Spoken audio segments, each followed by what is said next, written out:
Okay, this will be the first in a series of basic electronics. We're going to go through the circuit of this power supply and break it all down. So the first thing is I'll put a link to where you can buy this kit, and also a link where you can get the documentation, so you can get your own schematic and follow along if you like. I don't particularly like the way it was drawn, but it does have all the values and everything on it, so that's good. So while I teach, I'm going to redraw each part of the schematic in a simpler form so we can understand it better. I find that's quite common, where at first glance you look at a schematic and you go, what the heck's going on? But if you know a little bit of circuit theory and then you redraw it correctly, it makes a lot more sense. So most of the time schematics are drawing just to draw them, just to get it out the door. But if you really want to draw a schematic so you can learn from it, then you draw it in a different way. Kind of the old school, back in the 50s and 60s, schematics were drawn a lot of times where it was easy to understand, but that's kind of got lost over time, so now they just kind of throw it together. Anyway, so part of that was due to CAD, but anyway. Yeah, so let's take a look at the power supply here. Now, just in broad description, AC comes in and DC comes out. The DC is adjustable. This is the voltage adjustment. And then it also has a current measurement system in it where it can measure the amount of current that's going out. And then you can change this knob to limit whatever current you want out. So you can either set it to, say, 12 volts, put 12 volts on and just turn the current up and it'll output 12 volts no matter what. Or you can say, well, I want 12 volts, but if it ever gets above 1 amp, I want it to kind of like stop. And so you can set the current control to 1 amp. And then this thing will limit at 1 amp. So yeah, it's a nice little circuit. Now, if you buy this kit, be aware that it does not come with this heatsink. It does come with this heatsink, but not the big one.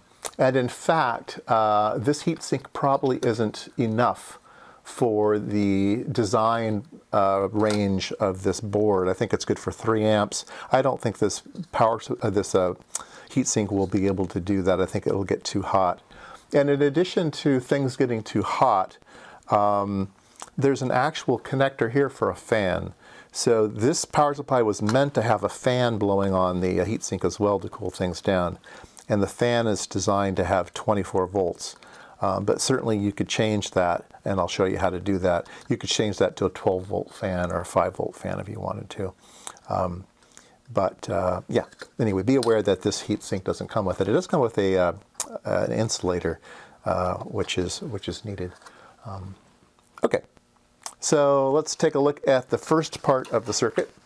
First part of the circuit is going to be where the AC comes in and how does the AC get turned into DC. Okay, so let's take a look at that. Like I said, I'm going to redraw everything. So this is what's drawn in the schematic.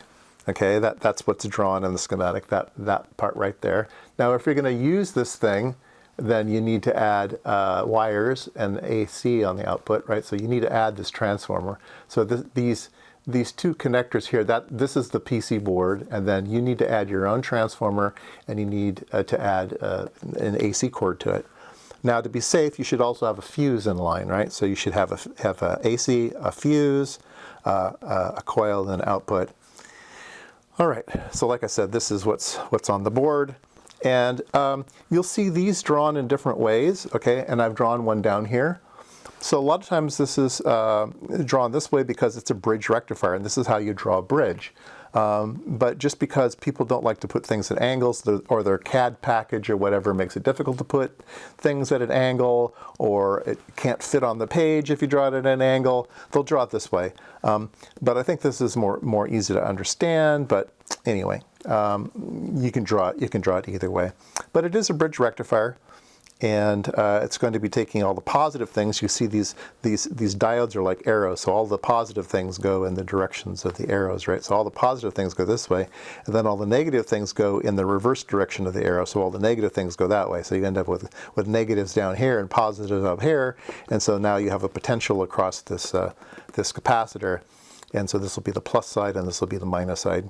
And it's always good to put a little plus on your capacitors. So let's take a look at the values they use here. We're going to be using the capacitor is a 3300 microfarad, okay? And they also chose a 50 volt capacitor.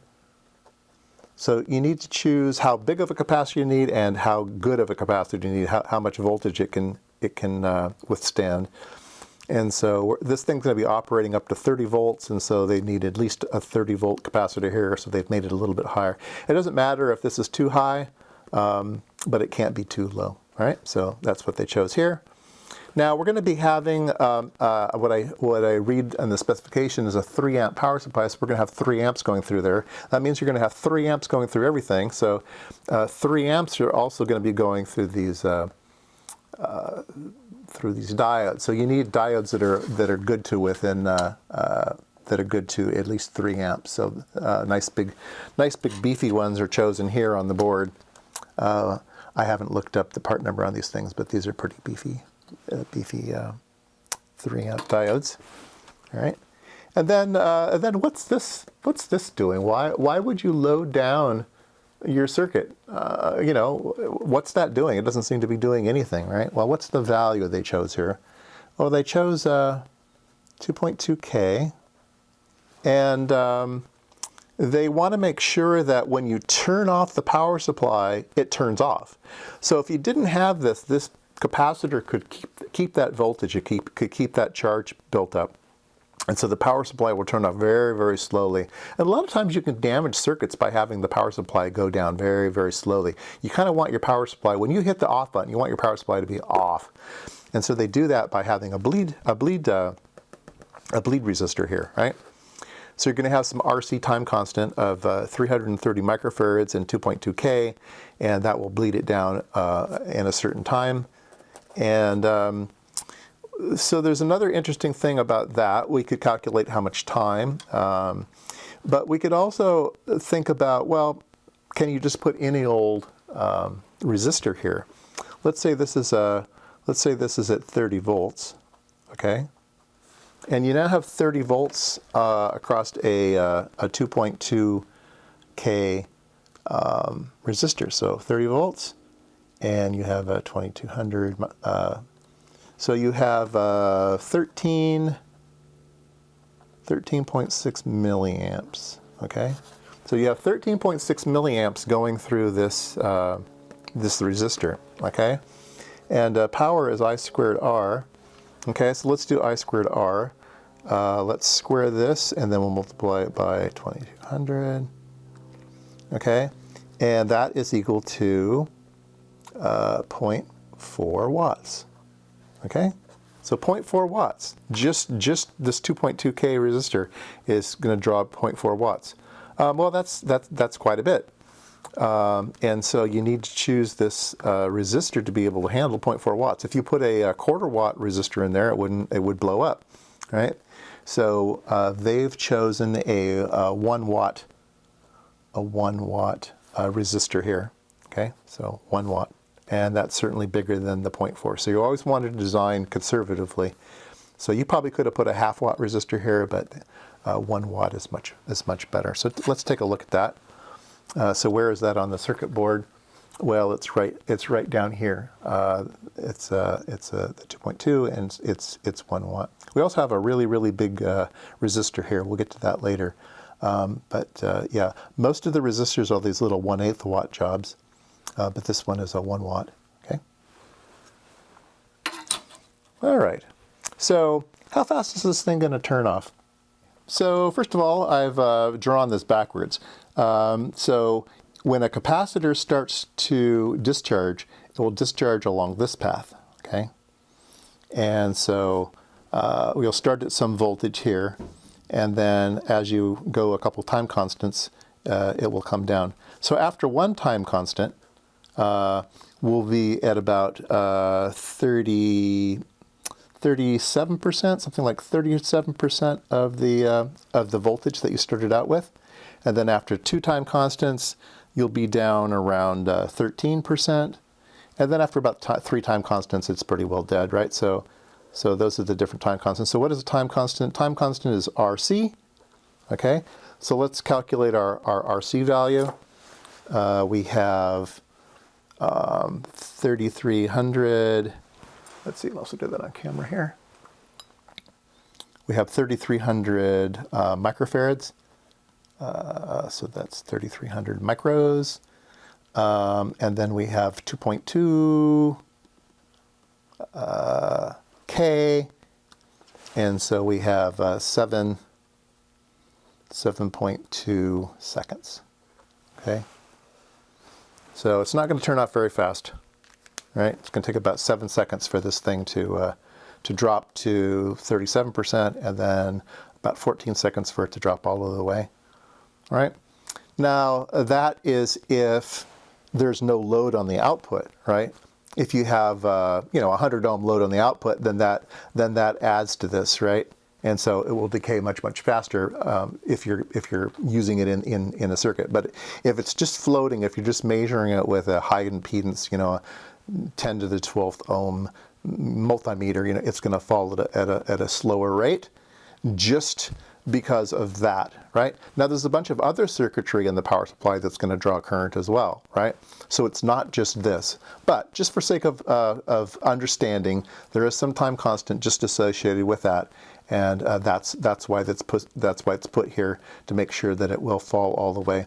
Sometimes there might be a diode or 2 diodes, and it will fall down to 0.7 volts or fall to 1.4 volts, but won't go anything below that. And so this resistor makes sure that it goes all the way to ground. Okay. All right. So that's the purpose of that resistor. All right. So now we've taken care of this part of this circuit right here. Right. Here's our 4 diodes, here's our capacitor, and here's our bleed resistor. All right. So let's see how we're doing on time here. Let's go ahead and save this portion for tomorrow, and we'll go from there. We'll add one more section here just because it's easy to add, and we have a little bit of time. I want to hold these to about 20 minutes, something like that.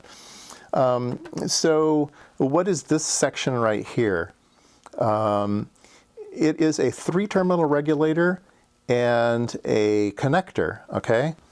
And it's kind of drawn funny in here, but it basically goes from the highest voltage, this 30 volts, we'll call this 30, and it goes here to ground. So it's going across this capacitor, so it's picking up the full voltage. And it is an LM7824. So it's a 3-terminal regulator, and it's a 24-volt regulator. So it takes that 30 volts and it turns it into 24 volts and then puts it on a connector. And it doesn't get used anywhere else, okay? So you could just leave this off of the board and the power supply will work just fine. This is only for the fan. It's only generating 24 volts for the fan, okay? So let me redraw it because I said I was going to redraw everything, all right? So it is just a 3-terminal regulator. And it's a 7824, so 24 volt. So 30 is coming in, and 24 is coming out, and this is ground, and that's all it is. So if you have a 12-volt fan, then just go ahead and use a 7812, okay? And now you'll have 12 volts coming out here. So it's very easy to adapt to a 12-volt fan if you want to put a fan in yours. Just change this, and if you don't have any fan at all, it comes free with the kit, so I put it in, but I'm never going to use it having 24 volts out there. So anyway, that's all that is. Maybe you have some other design where this circuit is going to be used for some other things, and you just need 5 volts. And you could use this and put in 5 volts here. I don't think it's the greatest idea because of the amount of dissipation that this part has to have, right? So you're starting out with 30 volts, and then if you output 5 volts, that means that you're having to drop 25 volts, and that 25 volts has to go somewhere, and it goes into heat. And so it may get too hot dropping 30 all the way to 5. But if your 5 volts is very, very low current, then you could get away with it, okay? All right, so next time we'll talk about the rest of the power supply input. the section that we've talked about so far is generating plus 30. The op amps also need a negative voltage, and so we have to somehow generate a negative voltage to run those op amps, and we'll do that next time.